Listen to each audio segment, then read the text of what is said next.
training Good. down. But I will be going with him. Yep. He taught me. So Hello, D&D, TikTok, and beyond. Go watch the original video for context. I'm not a firearms historian, but I believe that video does give a lot of room for player interpretation or DM interpretation of firearms in fictional or D&D settings. And the reason why I wanted to bring this up is because I notice a lot of people will tend to stick to what's already been made by Wizards of the Coast and homebrew mechanics.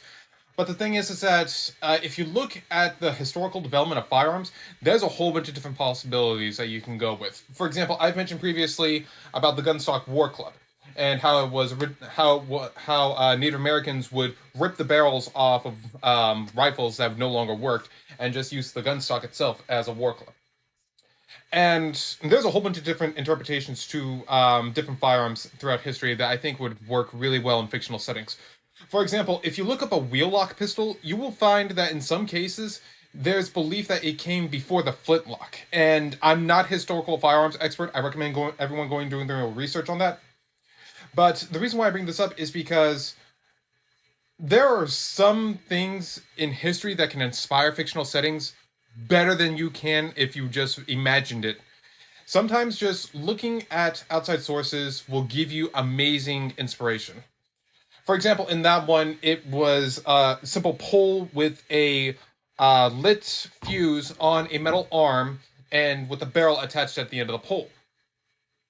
Now, I'm not familiar with the construction method, but depending on how it's constructed, could you have a bayonet at the end of that and both use it as a simple spear and a firearm once the firearm's done? Because the way it was constructed, it looked like it was a single round firing system where you would have to constantly reload it by hand rather than what's automatic of what we know today. So having different weapon combinations throughout history is relevant. I mean, I've posted several videos in the past about gun hammers, gun axes, gun swords, which are the most famously used in fiction. And then the Gunstock War Club, as I have mentioned. But I fail to see that, gun spears... Most people will say, oh, you just need to put a bayonet on a rifle and it's technically a spear. Honestly, I understand where they're coming from, but I'm a little 50-50 divided on it. Mainly because a spear is affixed to a pole arm, whereas a bayonet is a knife attached to the end of a muzzle of a rifle that can be both removed and attached.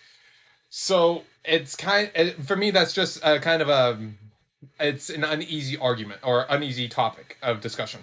But let me guys know what you think. Are there different historical firearms that need to be in fiction? And if so, please let me know. I would love to review them.